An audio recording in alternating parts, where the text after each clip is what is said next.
unmute. That's fine. That'd be a good starting point. Okay, so I'm going to assume people can hear me out there. Maybe Molly, you can check and see. You got a thumbs up? Okay, terrific. Thank you all for coming to our SEFS weekly seminar. Today we're pleased to have Indroneil Ganguly here from our own School of Environmental and Forest Sciences. He's the Associate Director of the Center for International Trade in Forest Products, and obviously a member of the faculty in our school as well. Dr. Ganguly's research focuses on the trade and environmental valuation of traditional and innovative wood products. He has developed life cycle environmental assessment models for a broad range of innovative wood products and wood-based construction systems, including woody biomass-based biofuels, cross-laminated timber panels, and comparative LCAs of traditional versus CLT cross-laminated timber buildings. Indro also investigates the environmental impact of trade, legality regulations on sustainable wood and bioenergy trade flows over the past 15 years. Indro has undertaken research in India, China, Vietnam, Japan, and Thailand, exploring trade and environmental policies in those countries. Dr. Ganguly also currently teaches an applied biostatistics course at the university, is really quite talented in many areas, including climbing steep slopes and doing other things you might not think. So with that, Indro, please. Thanks, Greg, and thanks for coming in person and being there on the Zoom. I hope with the mask and everything, you can still hear me okay? Okay. So I will talk about,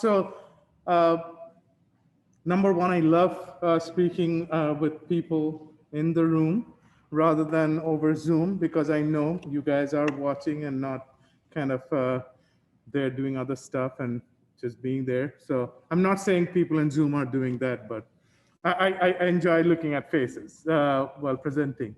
So I'll talk today about building with wood and how it can be a carbon negative solution. I'll define what carbon negative is and all that. I'll throw in some definitions. Before I start the presentation, I just wanted to share, the presentation may look a little bit confusing to you when I'm going through.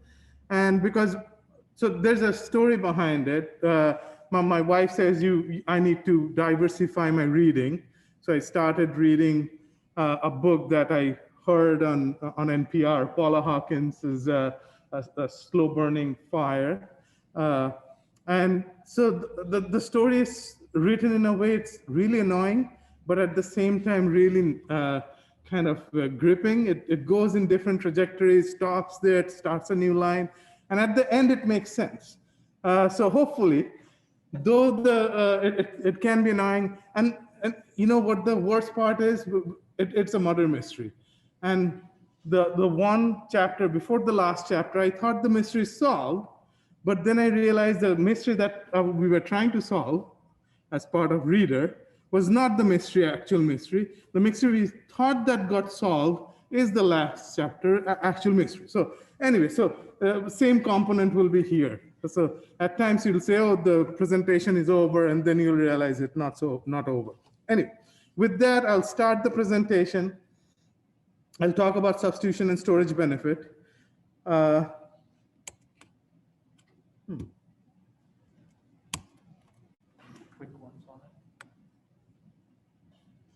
Okay, so it can, for some reason, okay.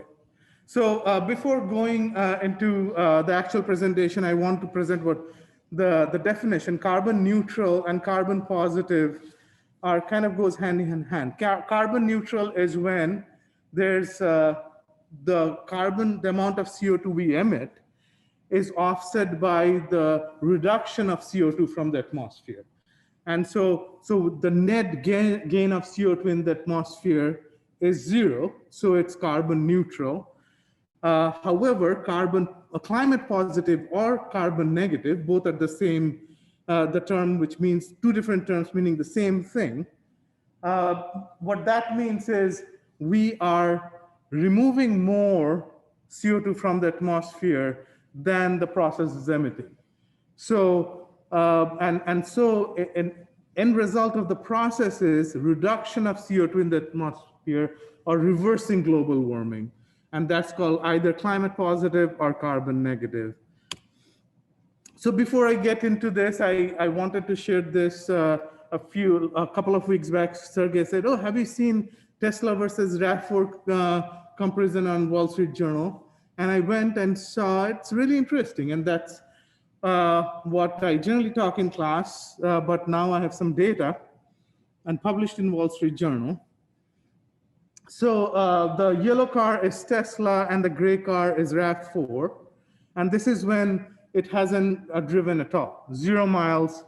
The Tesla is 12.2 tons of embodied carbon, CO2. It has emitted in the atmosphere to produce that Tesla, versus RAV4 is 7.4. So at this point, at a dealership, a Tesla is bad for environment, has a higher carbon footprint, okay? However, so here you see the RAV4 has a higher, or lower impact, Tesla has a higher impact.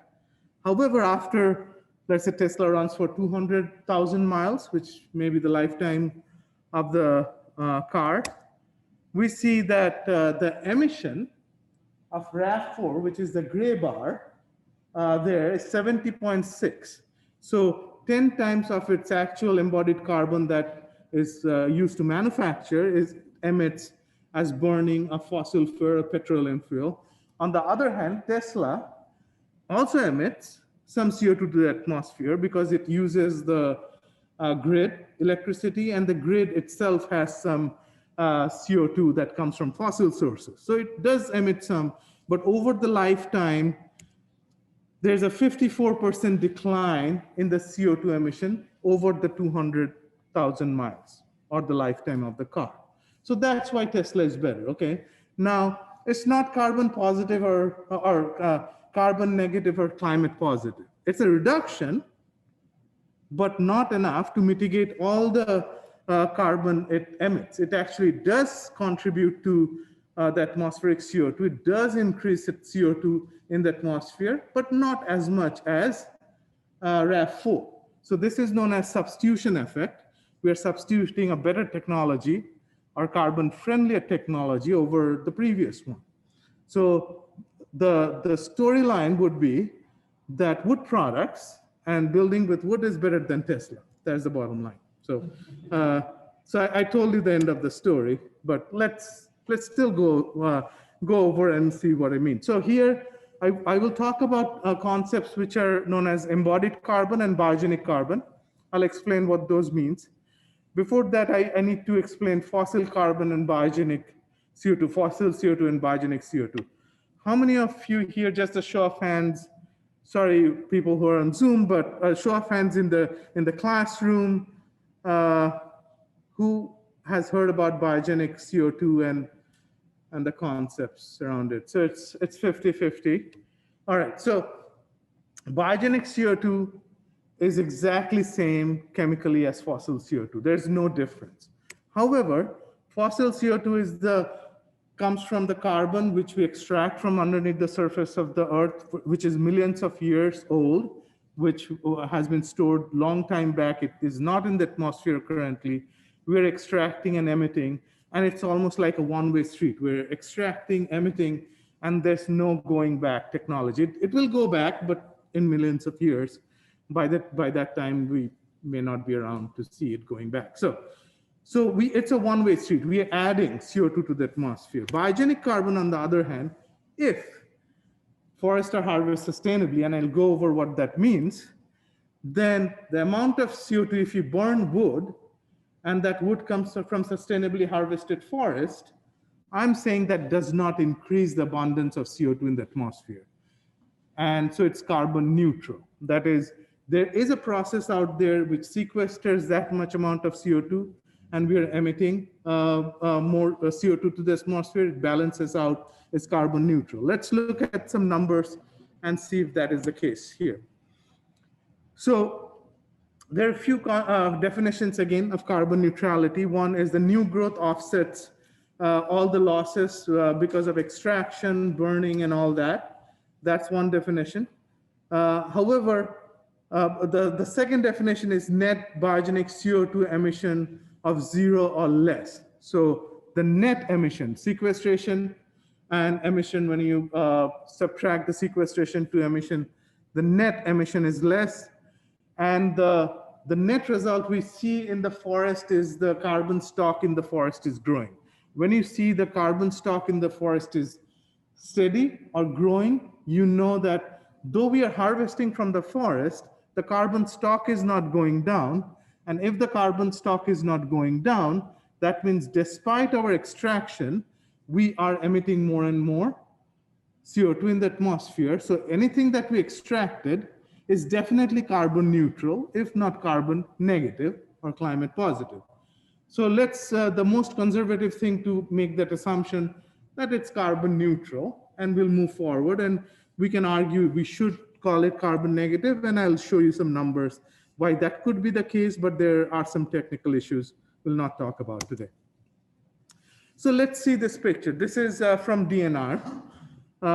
They published this data. This is the research was done by FIA. It was published by DNR, commissioned by DNR, Washington DNR. And you have different land ownership classes. You see corporate, non-corporate, DNR land, other state, and US Forest Service land.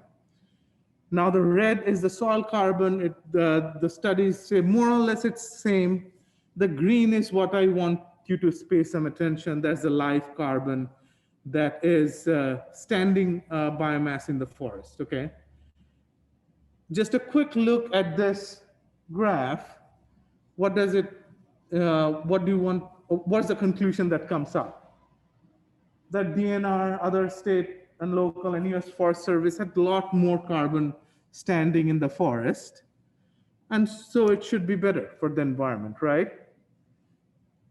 So, and this is metric tons of carbon per acre basis, not the total. Now let's look at another graph, and this is just looking at the forest. Okay, I have some more. Okay, so if you look at the standing carbon of DNR land, US Forest Service land, and corporate, we see the standing carbon is almost 65 to 75% more in DNR and US Forest Service land than corporate land. However, when we look at this graph, this is a different graph. This is the rate of sequestration. So metric tons of CO2 equivalent per acre per year. How much is sequestering per acre per year? So the green you see is how much is sequestered per acre per year. And the brown here is the amount of harvest that we are extracting through harvest per acre per year from that land use class. And this is based on an average of 10 years of all Washington forest land, okay? The orange and yellow in there and the gray, they're either fire or natural mortality. That's trees are dying. They may be standing but dead and decaying in the forest and needs to be extracted. So this portion is dead. There's no recovery of that. We can recover, but let's say it's a net loss. Brown, however, is not net loss because we know that when we are harvesting, we're not burning all of it. But let's say even if you burn all of it, even we harvest and burn all of it, let's look at the dots here. This dot with the plus minus error graph. So this dot says, if it's on the positive side, that means even after considering all the natural mortality and fire and harvest, still we are leaving additional biomass on the forest, live biomass on the forest floor than we are extracting. So, and the minimum for making that carbon neutrality assumption, if this dot were on the axis, zero axis, we could have still made that carbon neutrality assumption. So it's valid for all these cases except the last one. And I don't want to, I do want to mention that, but I don't want to focus too much on that. So that is the US Forest Service reserve land protected for various reasons. Now, in Washington state, that's the only forest type that had significantly more forest fire and natural mortalities through insects, and the amount of carbon sequestered on an average every year is less than what died. No harvest here, only mortality. Now, I don't want you to make a good case out of it saying, oh, we should harvest, because these forests are reserved for various reasons. So that is not the point. However, the point is all the managed forests here and minimally managed forests it's okay to make the carbon neutrality assumption. So when we deduct all the mortality, that's a loss, from the standing biomass, we see that the corporate land, actually, the net growth is significant. The green that is still showing after I covered up the gray. So it's significant, and the harvest is also much higher. I'll come back to that picture in a little bit. Let's give you some data on what's happening in Washington State. And this is based on a model that Luke's group developed. Luke is one of our research scientists here, and he has a really good, amazing group of people. And he developed this model. And so what's happened on an average every year, there's significant amount of CO2 that gets sequestered in the forest. In the same year, we harvest. Now, if you burn all of the wood that we harvested, all the brown we saw, we harvest all of it. If in 2015, and that's the data I will present soon, if we harvested X amount and we burned all of it, still it won't increase the abundance of CO2 in the atmosphere, because that year more than what X is sequestered. Let's look at the number. So when we look at this, what happens that let's say in the simplified diagram, 4 units of CO2 get sequestered in that year. 5 units of CO2 gets sequestered, 4 units gets released through burning. So there's a net 1 unit of sequestration, which is showing the forests are growing, and at least the CO2 is steady, and any of the CO2 that got emitted did not increase the atmospheric CO2. When we look at the actual numbers, it's just for working forests. Working forests are forests that are not protected for various reasons. These are forests that are used for harvesting trees and using logs for the wood products industry. 21 million tons of CO2 got sequestered in Washington State. We harvested approximately 14.5 million tons of CO2.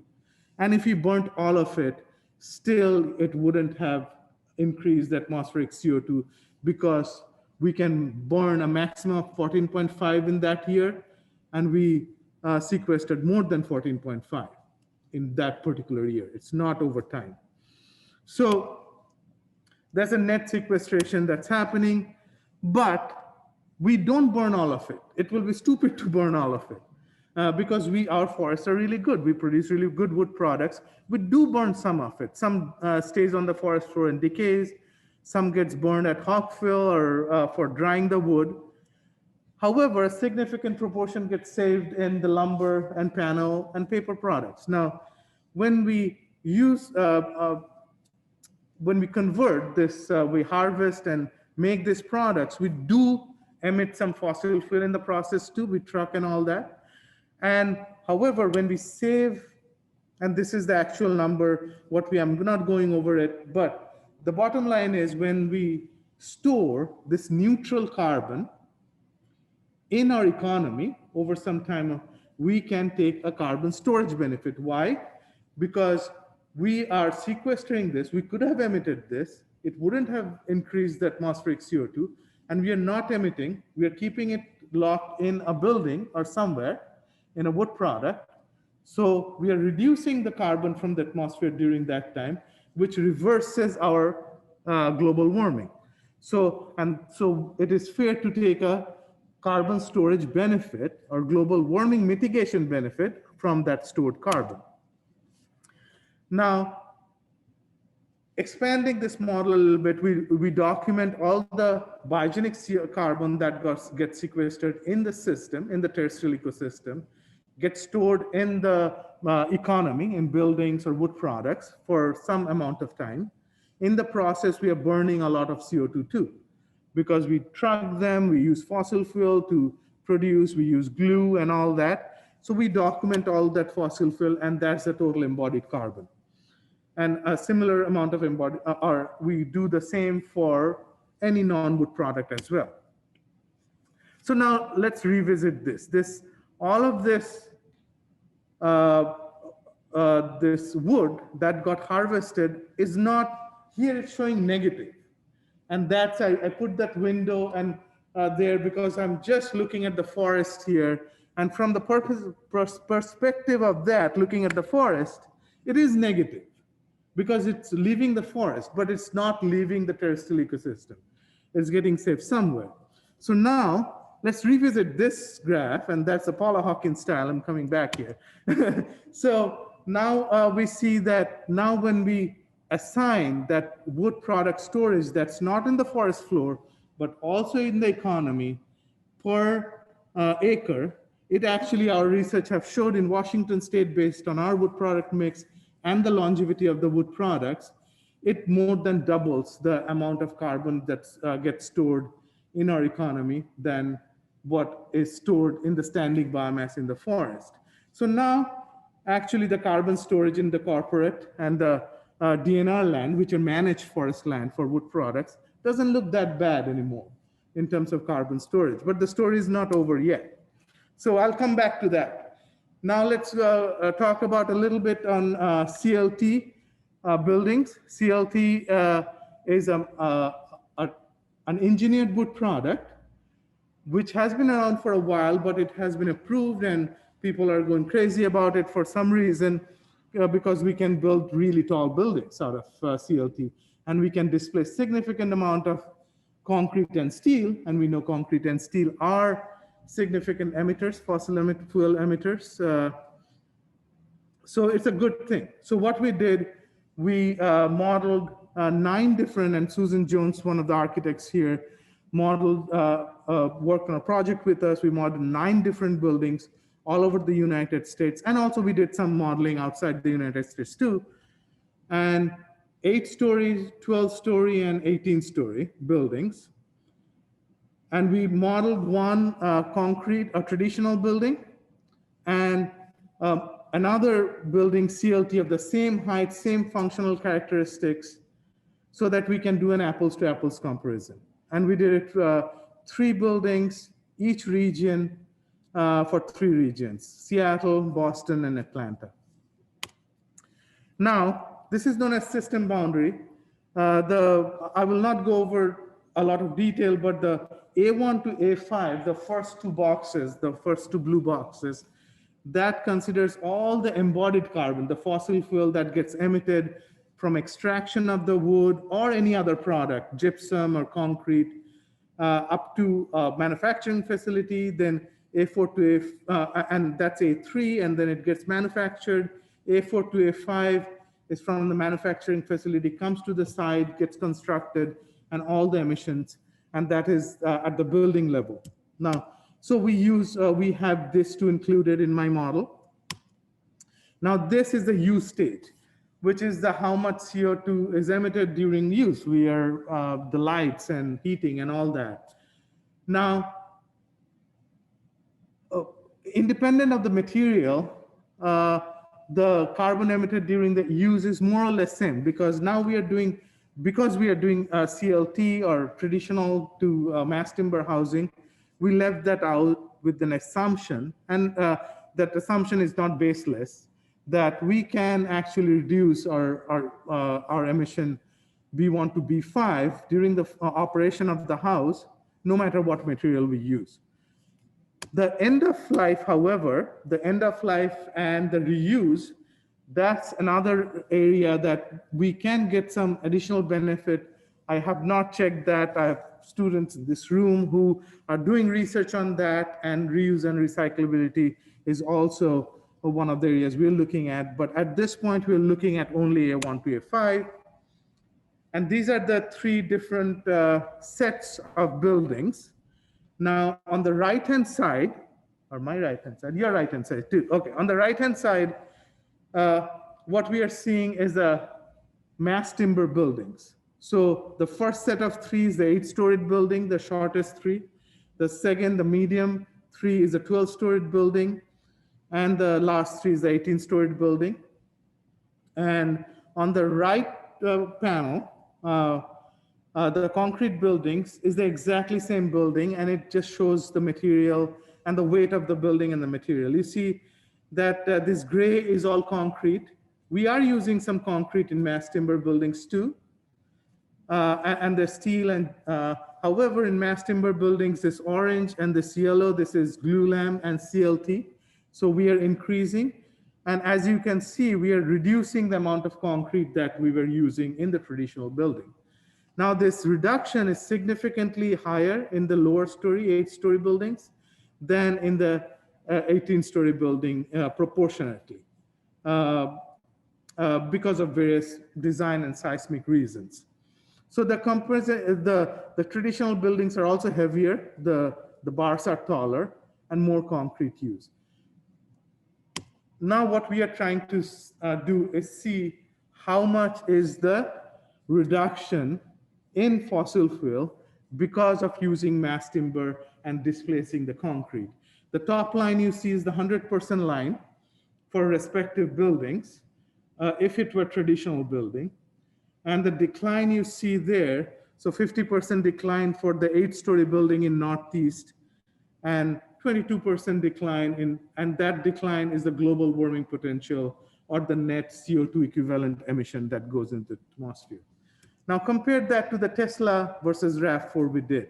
So the Tesla actually, over the lifetime, was a 54% reduction as compared to the best case is 50%. So still I'm not kind of able to prove what I started saying that, oh, mass timber is better than Tesla, but the story is not over yet.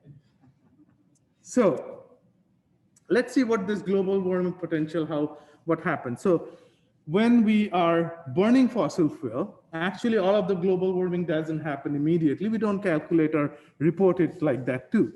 So what we do that we look at the global warming that 1 ton of fossil fuel that gets emitted contribute over 100 years, okay? And that's why it's called 100-year global warming potential.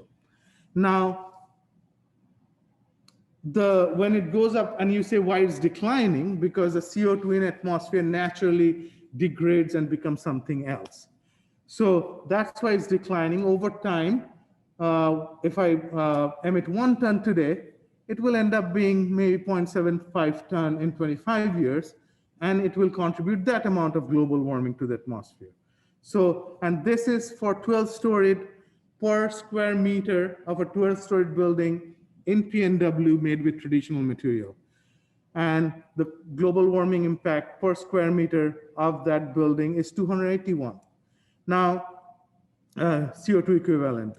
Now, when we, for the same, the equivalent building that's built with mass timber, it's 157 ton CO2 equivalent. I think it's kilograms of CO2 equivalent per square meter. So which is a significant reduction of around 125 kilograms of CO2 equivalent per square meter of the building. So, and that's the Tesla versus RAV4 example right there. So displacement. But the benefit, the carbon storage benefit that wood products provides by storing, locking that carbon into a long-term use for a number of years, that reduces CO2 from the atmosphere. So that's going to the negative side. And that is, here I'm just saying, making that assumption that it is around for 80 years. And what is the benefit we are getting from 80 years? Now you can argue that after 80 years, it can have a second life, it can go to a landfilling, why I'm not using that. Remember, I showed you the system boundary. I'm only doing the first two. I'm not doing the end of life yet. There may be additional benefits or impacts there, and that research is ongoing. But that's why, and this, we triggered the process now. It will keep going. It's not that it's a process going on, not like the Tesla. The warming goes on and the storage goes on. So here, there's another thing going. So the gray, the dotted line did not happen. what happened is the orange area that happened and the green area that happened. Those are the reality. So if you subtract the green, or if you subtract the orange from the green, and if the net is negative, which is 157 minus 240, if the net is negative, that means it is net carbon negative or climate positive system, okay? So that is what happened. The gray didn't happen actually. And that's why we can say it's carbon a negative or climate positive system. So now we are actually getting much better than Tesla. And we did that for all the buildings in the Pacific Northwest, the 8-story, 18-story, 12-story. If you see the orange numbers versus green numbers, the green numbers in greater in all those cases. In some cases is not as big, like in 18-story, because the relative displacement was less. However, it still shows up as carbon negative. So that's a good thing. Now let's look at this. We already showed that. Now we showed only the top part. Now here in the bottom part, we are adding the sequestration benefits. And the 78 is only 50 or 78. That was only the substitution benefit. Now when we add the sequestration benefit, which is over here, and let's take one example. So first, there's a substitution benefit of 40% in that particular case. Second, it is the carbon storage benefit, which is a huge 175% lower than what we are actually emitting. So the net, we are still emitting some, but net is a negative 115%.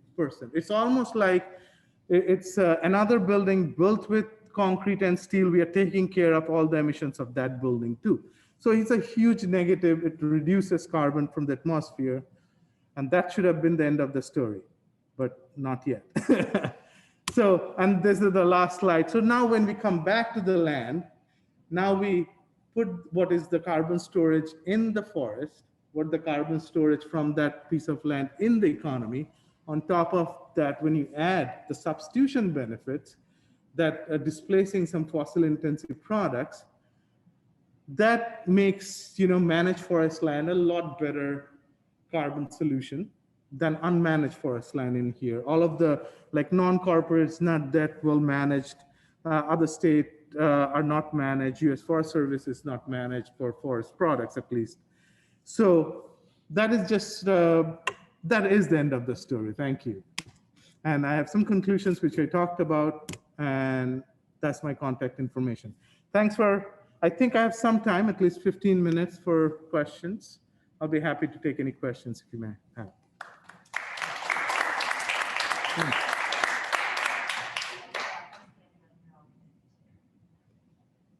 So, questions for Indro? Yeah, I have a question about the slide before the last slide. Go back, we need the slide before that. I'll tell you when. Keep going. That one. So I see 40% and no, go forward one.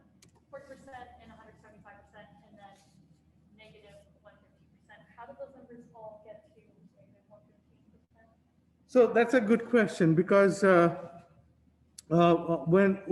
the very beginning, it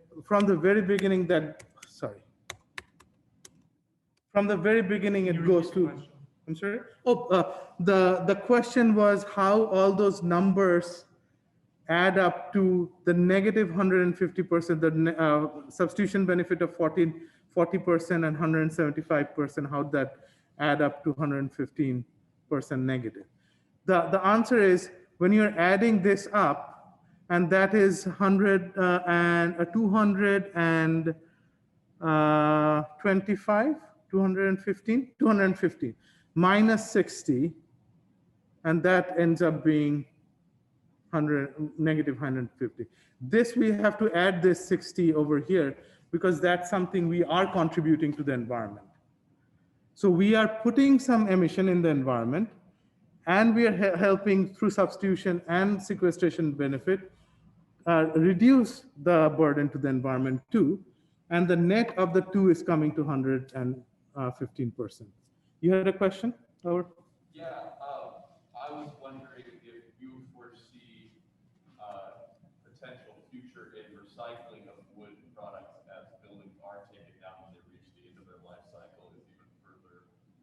that down if that's something you see as being a part of the future too. Yeah, that's a very good question.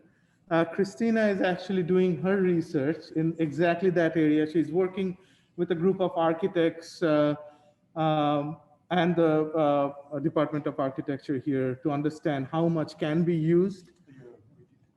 Yeah, repeat the question. Oh, sorry. So, sorry for that. So the question I got here is the end of life. Do I see any recycling of the mass timber in the future, and how that will benefit? And my answer to that was Christina, one of my master students, is doing work with a bunch of architects on that, and so yes, and that will end up actually two ways. It's good is displacing more concrete and steel. Plus, it's not putting a lot of pressure because we cannot keep building with wood. There is a limit how much a forest can provide us. So hopefully in the next cycle, we'll have more wood available to our economy and we displace more concrete and steel. My question has to do with the accounting of the wood, the carbon in the forest, and whether there should be any deductions for reductions in storage due to managed forests. So in addition to you getting credited for storing that wood in the building, but you're not deducting from that any reductions in storage versus had it been left in the forest. So we Repeat are. the question. Dan's question is, should we take deduction of the reduced carbon storage from the forest? Now, my answer to that is it's a multifaceted question, actually. It's simple, but multifaceted. Number one is actually the management or reduction of carbon from the forest actually pushes the higher sequestration in the forest. Actually, that reduction increases our future sequestration too. So it's almost like a win-win. It's not a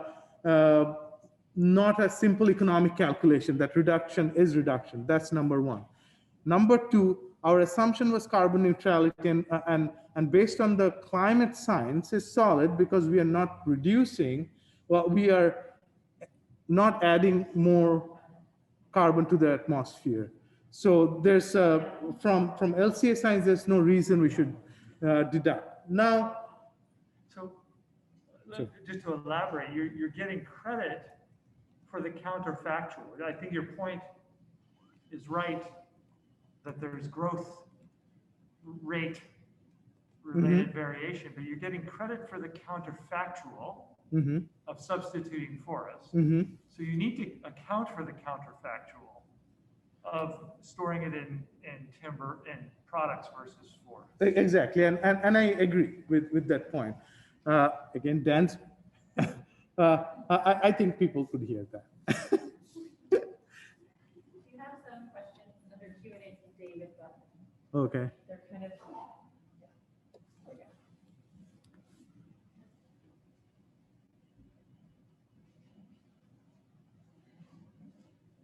So the first question David Buttman has is regarding the carbon storage benefit. Can you elaborate on the time scale? An average building, wood building, it may be 70 to 100 years. I think you said 80.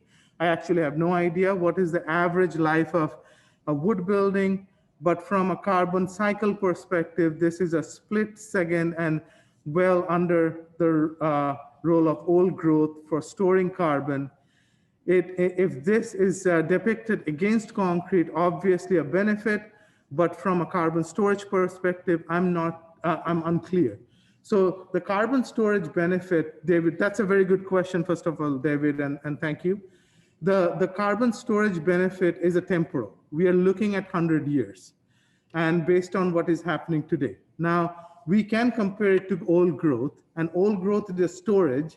Old growth forest is good for storage, and I would never say that we need to harvest old growth because it's true that we do see that old growth forest actually do not sequester that well, but they do store a lot of carbon. But carbon is not the only benefit that forests provide. There are other benefits. And so for all those reasons, we shouldn't be even talking about old growth from a carbon perspective. I actually would say that a lot of people who promote are trying to address biodiversity with carbon. I think that's a wrong approach. When we should talk about carbon, we should talk about carbon. When we talk about biodiversity, we should talk about biodiversity. That's number one. And maybe on a carbon cycle, it's a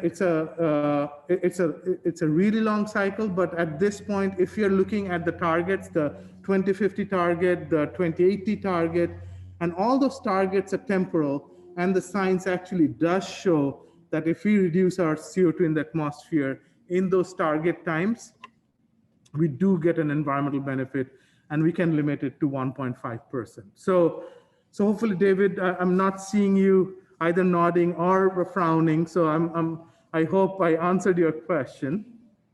I'm wondering if I can follow up on David's question. Mm-hmm. And maybe, okay. If I ask the question here, then that saves repeating it. So I want to follow up on David's question and ask if you guys have thought about trying to calculate under what forest conditions you might leave the point where substitution matters, right? When we take the poles of old growth versus obviously shorter rotations, then there's there's a big difference in the comparisons. But what about something in between? And have you guys thought about that? Yeah, and David's and Greg's question about poles was a really short harvest, 20-year, let's say, harvest cycle versus a little bit mature forest, not old growth, but let's say 80-year-old Douglas fir. And the answer is yes, because an 80-year-old Douglas fir would have a sequestration benefit of carbon standing in the forest, but that can go into higher end applications, which may have a longevity greater than a 20-year-old forest, which most likely, or tree, which most likely will be in pulp or some lower end application, which are lower sequestered lifetime. And we actually did that work. We published it last year, and that ended up in the Washington legislature, got discussed that not all wood have the same environmental benefit, and that also can go into David's answer, as though here in this particular application, we're looking at 80 years, but on an average, it's the half-life of lumber produced in Washington is 38 years. And that's another discussion we can have. It's using its CLT will push up the life of sequestered life of products, and using higher quality wood will also push up the sequestered life. So those are very good questions and interesting. I see you have one more question. That's why I'm standing up. Gary, looks like if you scroll down, can you see that? Yeah. So you might have Gary Marshall question. Yeah, there you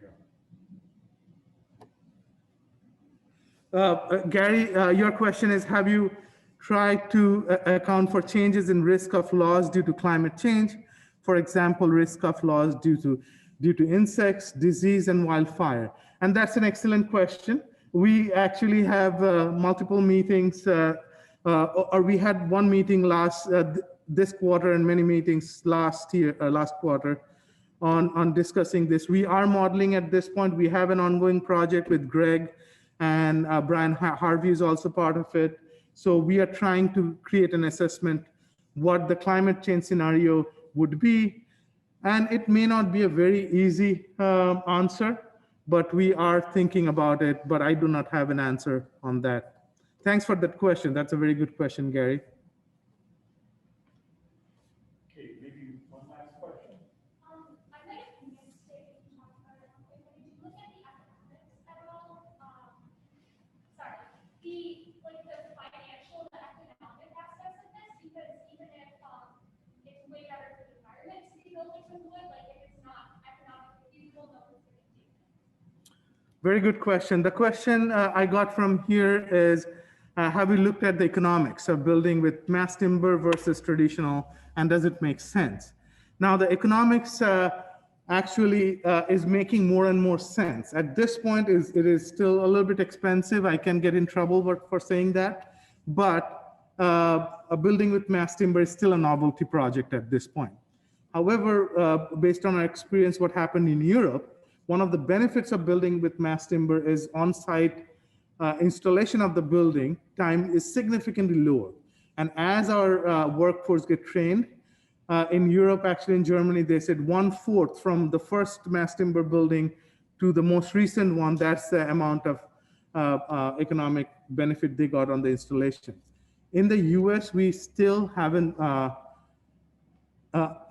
still in the early end of that curve, and we are building mass timber in a little bit more expensive way and a little bit more thicker, and we are overbuilding it a little bit because we are unsure.